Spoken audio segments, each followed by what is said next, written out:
missão, consagra-te essa live. Senhor, usa-me, Senhor, conforme a tua vontade. Fala, Senhor, aquilo que precisa ser dito, aquilo que o Senhor já ministrou em meu coração. Eu te peço com muito temor que o Senhor fale, Senhor. Eis-me aqui, que essa palavra encontre terra fértil. Em nome de Jesus, amém. Boa noite, hoje vamos ler Joel capítulo 3, que fala o julgamento contra as nações inimigas. No tempo em que essas coisas aconteceram, no tempo em que essas coisas acontecerem, quando eu restaurar Judá e Jerusalém, reunirei todas as nações no vale de Josafá. Ali eu as julgarei por terem maltratado Israel, minha propriedade, por terem espalhado meu povo entre as nações e repartido minha terra. Fizeram um sorteio para decidir quem de meu povo seria seu escravo. Deram meninos em troca de prostitutas e venderam meninas por vinho para se embriagar. O que vocês têm contra mim, Tiro, Sidom e cidades da Filícia? Estão tentando se vingar de mim? Se essa é a sua intenção, tome cuidado. Eu as atacarei sem demora e lhes darei o que merecem por suas ações. Roubaram minha prata, meu ouro e meus tesouros preciosos e os levaram para seus templos.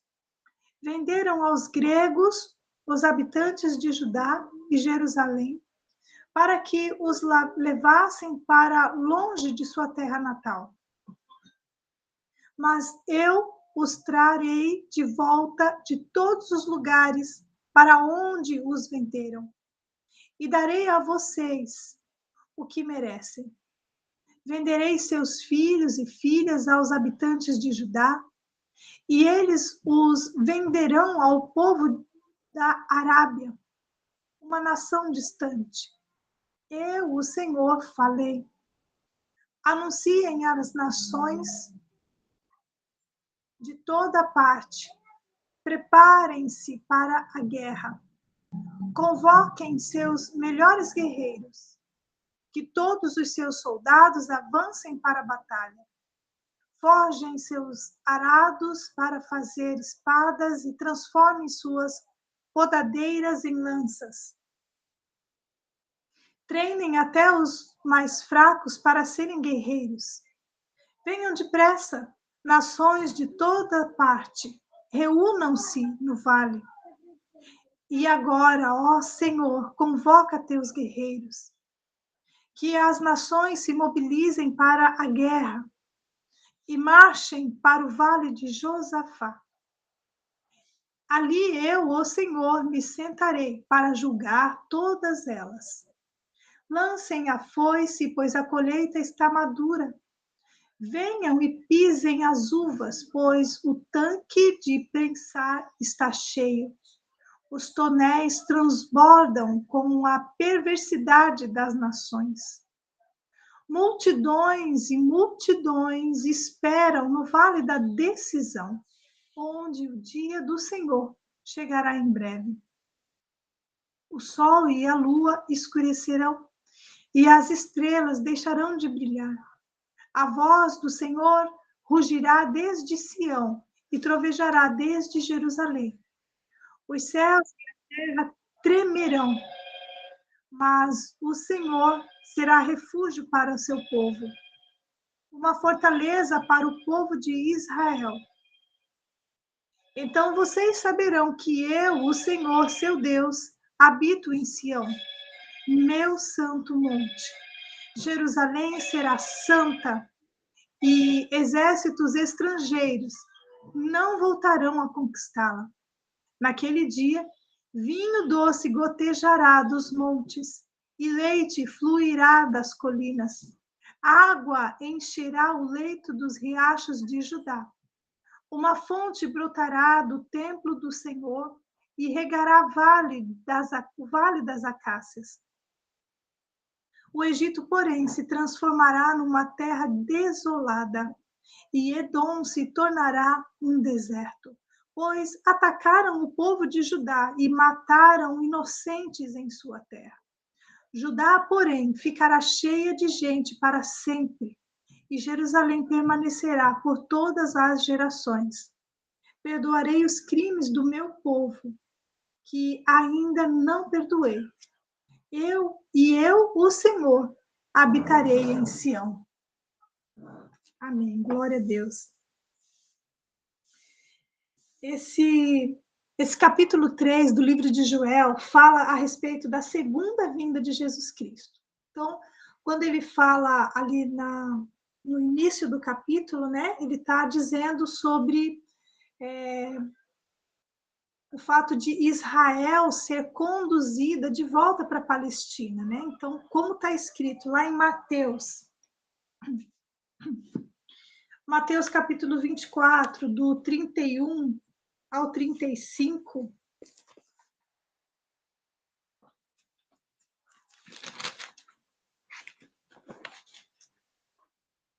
ele enviará os seus anjos com um forte sopro de trombeta, e eles reunirão os escolhidos de todas as partes do mundo, de uma extremidade à outra do céu. Agora aprendam a lição da figueira. Quando os ramos surgem, as folhas começam a brotar.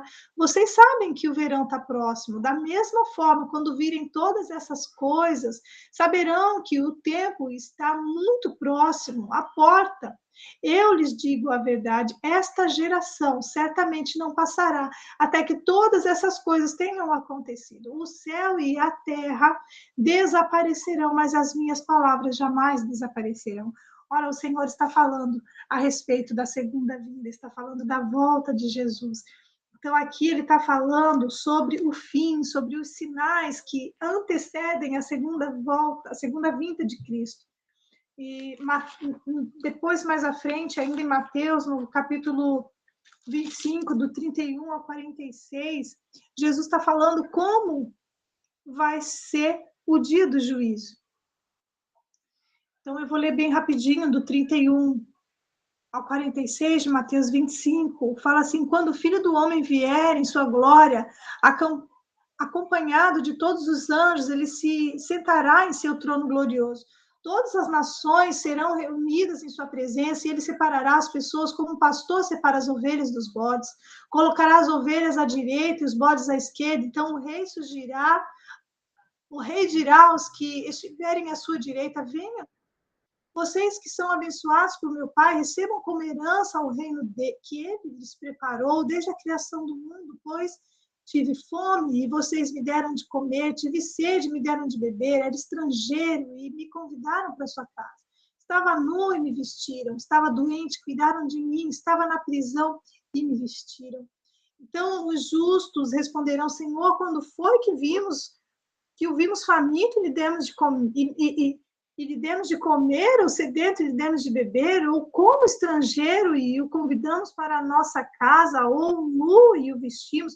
Quando foi que o vimos doente ou na prisão e o visitamos?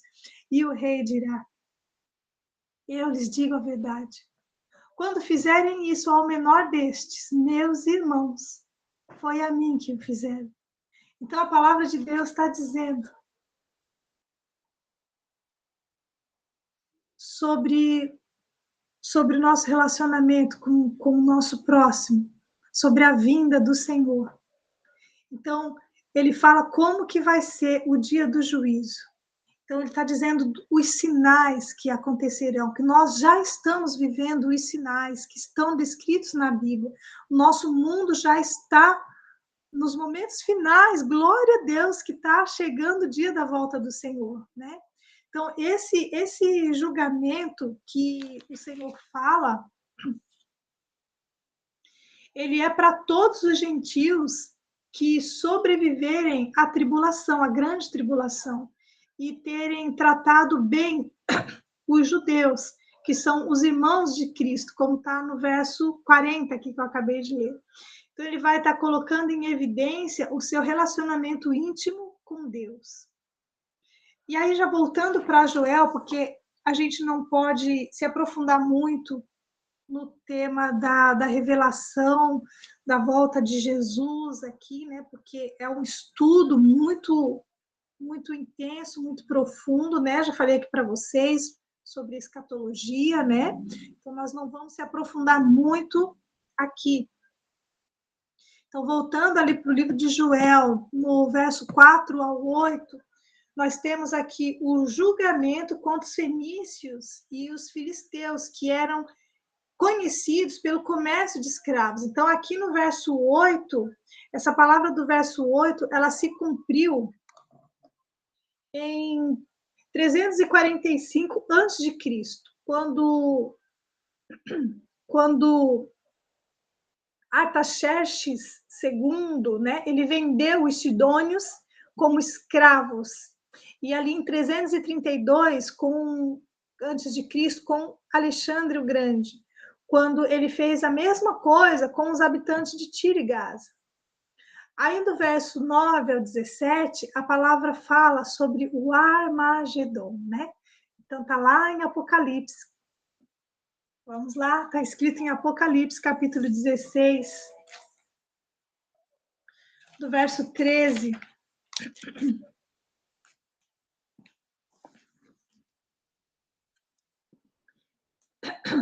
13 ao 15. Então vi saltarem da boca do dragão, da boca da besta e da boca do falso profeta 3 espíritos impuros, semelhantes a sapos.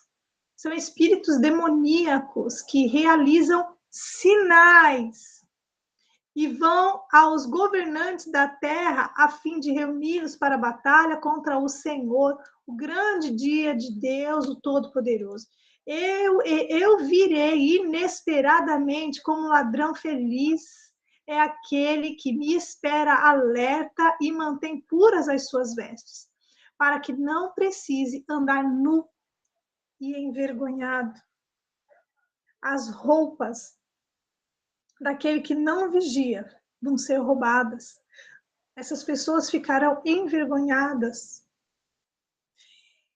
Nós precisamos guardar as nossas vestes para não serem envergonhados.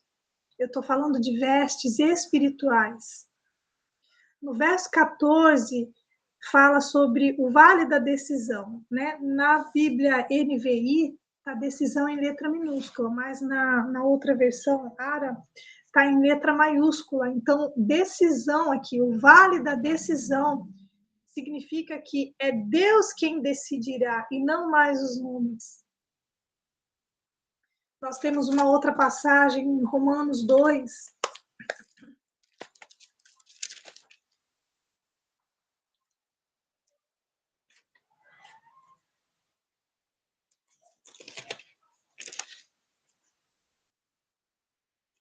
Romanos 2 eu não vou ler aqui, Romanos 2, porque ele é bem extenso, mas eu quero que vocês anotem aí para ler, meditar em Romanos capítulo 2, porque lá está falando a respeito do juízo de Deus, sobre nós sermos julgados por nossos atos. Então, a gente vai ser julgado pelas coisas que a gente fez, e não pelo que os outros estão fazendo. Não adianta a gente achar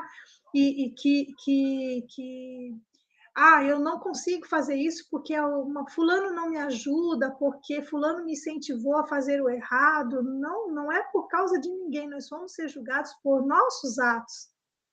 Cada um será julgado conforme aquilo que fez. Então, não é pelo que os outros falam, né? É pelo que está escrito na Bíblia. Então, muitas pessoas buscam glória, buscam honra, mas vivem na imoralidade, vivem na perversão. Pessoas que não faz nada, né? Não faz nada, mas fica declarando, fica falando declarando pecado na vida, né? Por exemplo, vamos supor, uma pessoa não está matando e não está roubando, mas ela está cantando músicas que estão declarando isso para a sua vida, né? Então, nós temos muitas músicas seculares que falam de perversidades e pessoas atraem isso, né? Falam, declaram isso, profetizam isso na sua vida, na vida de seus filhos. Né? Pessoas que mostram santidade, né? Vestem aquelas roupas lindas, né? Todo tampadinho, né? Tudo ok, roupas belas, e só que em casa vive na imoralidade, vive na maldade, maltrata a sua mulher, maltrata seus filhos, trai a esposa, mulheres que traem seus maridos. E aí, lá na igreja, na frente de pessoas, quando tá sendo filmado, está tirando foto, daí coloca, né? Aquela máscara, aquela capa de santidade. Na igreja diz amém, né? E quando ninguém está vendo, mete o pau, murmura, reclama. Tem uma boca mais suja do que uma privada. Como que pode isso, né? Pessoas que vivem reclamando de tudo. Ouvem a lei de Deus com clareza e fica querendo reinventar a Bíblia. Então, está escrito na Bíblia sobre o pecado. E há pessoas que ficam reinventando. Não, essa parte da Bíblia é verdade, essa outra parte não é verdade. Ah, não foi bem assim que Deus quis dizer. Isso aqui tem um duplo sentido, vamos entender melhor. Então, sempre puxando ali a situação para mascarar o pecado. Essas pessoas ficam querendo trazer um novo conceito para aquilo que está escrito. Ensinam as pessoas, mas não conseguem ensinar a si próprio. Querem ficar mentoreando pessoas, porque agora é moda, né, gente? É moda isso, né? Mentorear. Ah, estou sendo mentoreado por fulano, estou sendo mentoreado por ciclano, né? E essas pessoas que estão sendo os mentores, né, se dizem mentores, não conseguem cuidar nem de si próprio, não conseguem mentorear nem a si próprios. São pessoas que ficam bonitas ali na aparência, né, só para poder inflar o seu ego. Querem o trono, querem a glória. Muitas pessoas dizem assim, não roubem. Né? A Bíblia fala para a gente não roubar. Mas vivem roubando outras coisas, né? Não estou falando aqui só de dinheiro. O roubo não é só dinheiro, existem tantas maneiras de roubar. Tem pessoas que ficam roubando ovelhas, por exemplo, né? Sabe aqueles famosos pescador de aquário, né? Que tem um mar cheio de peixe para pescar, mas não, tem que roubar o peixe do aquário dos outros, né? Tem que ir lá e ficar pescando no aquário dos outros. Está roubando também. É muito fácil pegar as pessoas que já estão ali, né, seguindo a Jesus. É muito fácil. Isso também é roubar. Pessoas ficam falando do erro do adultério, mas está traindo o cônjuge. Pessoas que ficam condenando a idolatria, mas está roubando objetos de dentro da igreja. Pega emprestado e nunca mais devolve. Fica se orgulhando de saber alguns versículos da Bíblia até de cor, né? Fala, o Senhor é meu pastor e nada me faltará. Então, sabe alguns versículos de cor, mas está desonrando a Deus, porque não segue os ensinamentos do Senhor. Quantas pessoas estão jogadas no pecado por causa de mau testemunho? E aqui eu falo mesmo, pessoas que estão jogadas, que estão perdendo a sua fé, que estão na apostasia, porque estão se espelhando no mau exemplo de pessoas que deveriam estar cuidando, mas estão dando mau testemunho.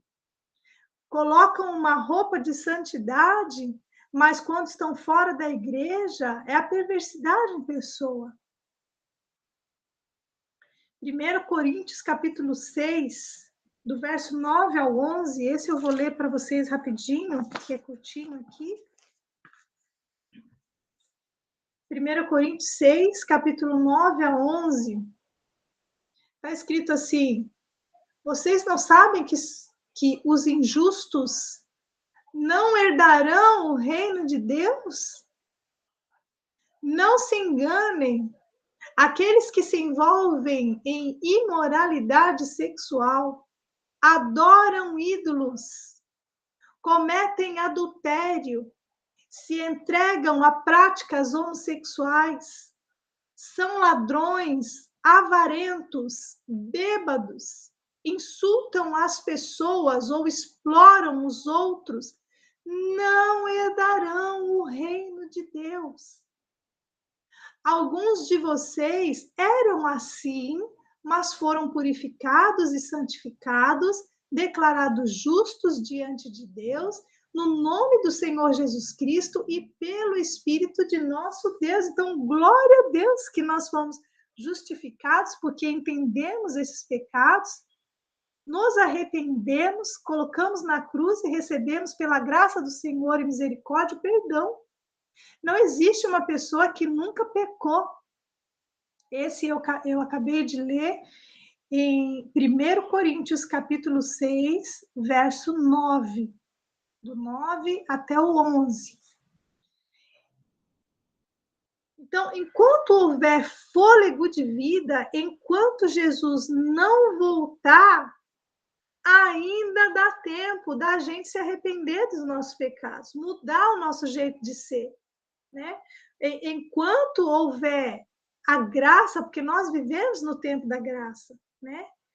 Ainda tem tempo. Porque depois Deus vai fazer novas todas as coisas. Apocalipse, capítulo 21, verso 5 ao 8. Apocalipse 25, aliás, Apocalipse, capítulo 21, Apocalipse 21, verso 5 ao 8. Está escrito assim: e aquele que estava sentado no trono disse: vejam, faço novas todas as coisas. Em seguida disse: escreva isto, pois o que lhe digo é digno de confiança e verdadeiro. E disse ainda: está terminado. Eu sou o Alfa e o Ômega, o princípio e o fim. A quem tiver sede, darei de beber gratuitamente das fontes de água-vida. O vitorioso herdará todas essas bênçãos, e eu serei seu Deus, e ele será meu filho. Mas os covardes, os incrédulos, os corruptos, os assassinos, os sexualmente impuros, os que praticam feitiçaria, os adoradores de ídolos e todos os mentirosos estão destinados ao lago de fogo que arde com enxofre. E esta é a segunda morte. Não adianta a gente tentar mascarar o pecado, porque Deus está vendo tudo. E enquanto houver fôlego de vida, há tempo da gente se arrepender dos nossos pecados e nos conectar com Cristo. Nós vamos errar, é claro que vamos, porque somos de carne, mas errar é diferente de permanecer no pecado, de insistir no pecado. E nós precisamos estar vigilantes para não sermos pegos, desarmados, pelados, né? Sem roupas, sermos envergonhados. Precisamos estar sempre vestidos da armadura de Cristo, em vigilância contra o pecado. Então, a palavra de Deus hoje fala a respeito da vinda do Senhor, né? Então, nós temos aqui várias referências que estão ligadas a respeito do capítulo 3 de Joel.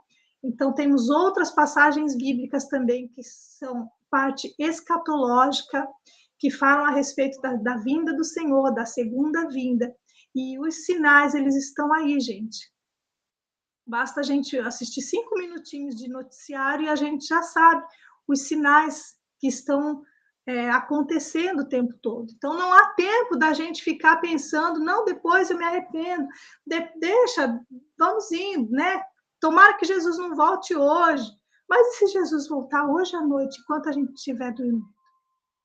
Será que nós vamos ser salvos? Ou será que ele vai nos encontrar nos despreparados, cometendo esses pecados abomináveis que ele já tem anotado, já tem escrito na Bíblia, que ficarão de fora? Como está a nossa vida com Deus? Então, hoje, eu quero trazer essa reflexão de convite ao arrependimento. Analise os seus erros, as suas falhas, e procure se consertar com o Senhor enquanto houver fôlego de vida, enquanto o Senhor não volta ainda a tempo. Amém. E essa é a palavra de hoje.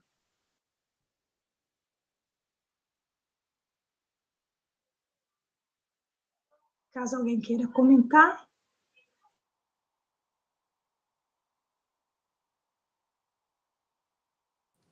Cris, boa noite.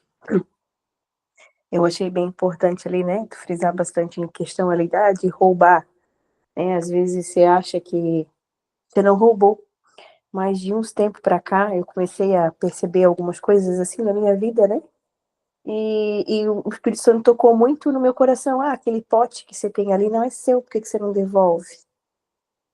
Eu comecei a juntar tudo de coisas que apareceram aqui em casa, que talvez não é nem proposital, mas você sabe que aquilo não é seu. E aí eu comecei a juntar, falei, não, esse aqui eu vou devolver que não é meu, esse aqui que eu vou devolver que não é meu, e eu comecei a juntar as coisas que não é minha, comecei a entender que aquilo era errado, né? E comecei a entregar. Então, por um momento, por um bom tempo a gente acha que isso não é errado, mas quando o Espírito Santo toca e te mostra que aquilo é, e tu começa a ter consciência daquilo. Também fiz uma faxina dessas há pouco tempo atrás. Abre o armário e encontra lá umas coisas, isso aqui não é meu, isso aqui não é meu, é da mãe, é da vizinha, e a gente tem que devolver, porque é roubo, gente, é roubo. Tudo aquilo que está em nosso poder, que não foi dado, não foi presente, né? A gente tomou emprestado, esqueceu de devolver, precisa ser devolvido. Né? As vasilhas da igreja, né? Coisas que a gente deixa passar despercebido, né? Mas Satanás não quer saber se a gente fez por inocência, né? Ele se apropria daquele pecado. Então a gente precisa sim fazer aí uma vistoria, ver o que não é nosso devolver, porque o roubo não é só ir lá e assaltar um banco, colocar arma na cabeça de uma pessoa. Né? O roubo é tudo aquilo que a gente tem, que foi tomado, se apropriado ilicitamente. Então, nós roubamos também nos dízimos, nas ofertas, né? Está escrito na Bíblia. Nós roubamos quando tomamos algo que não é nosso. Nós roubamos quando tiramos da casa, do caminho do Senhor aquilo que estava em santidade, né? Então, tem várias maneiras, e o Espírito Santo vai trazer o constrangimento, porque toda vez que a gente ora e fala, Senhor, me mostra se tem algo que não te agrada e eu preciso estar me consertando, e o Senhor vai mostrar, Ele vai falar. Sabe, antigamente, no passado, a gente tinha, quando vivia nas trevas, a gente tinha mania de pegar souvenirs em lugar que a gente comia, né? Por exemplo, vai num restaurante, né? Isso acontecia em São Paulo, então vai num lugar, assim, num restaurante ou não sei lá, qualquer lugar, e daí pega um talher, isso aqui é bonito, eu vou levar para casa, tem bastante. Daí embrulhava no guardanapo, levava, enfiava na bolsa. É furto, é roubo. Pega uma taça, saía do bar bêbada, e ainda estava com um copo de cerveja na mão, levava o copo cheio de cerveja, levava embora, não voltava mais. É roubo também. Então, existem várias maneiras de termos cometido roubos. Mas a palavra de Deus diz que nós... Pode sim, Wagner. A palavra de Deus diz que nós podemos nos arrepender, né? Porque ele diz, a palavra diz que nós, eu acabei de ler aqui,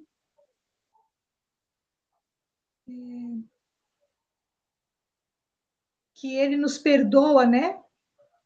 Não, já perdi aqui o versículo, mas enquanto estivermos na época da graça, o Senhor nos perdoa e ele já não vai lembrar mais dos nossos pecados.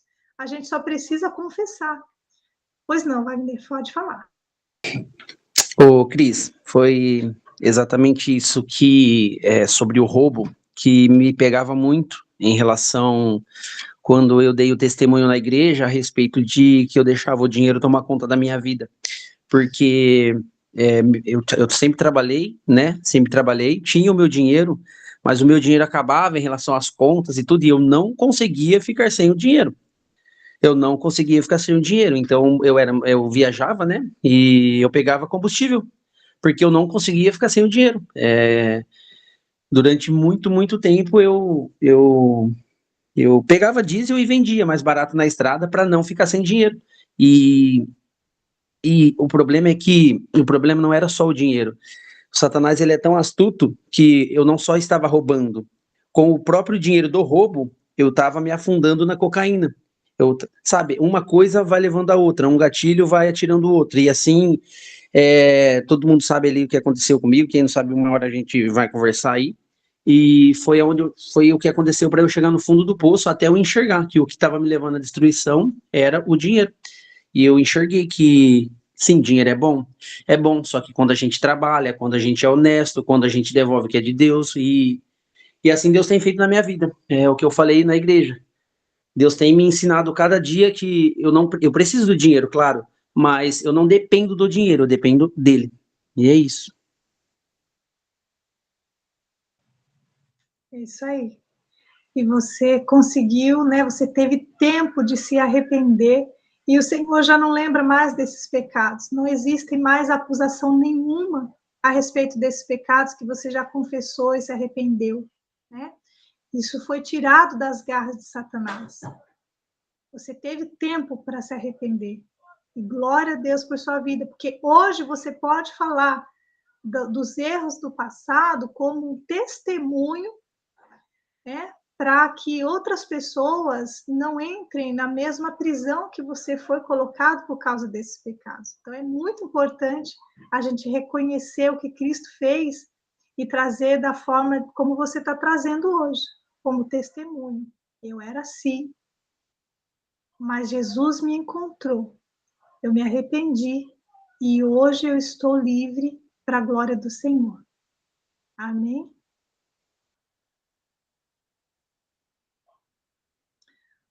Boa noite a todos, então. Vamos encerrar. Glória a Deus e obrigada pela participação de todos.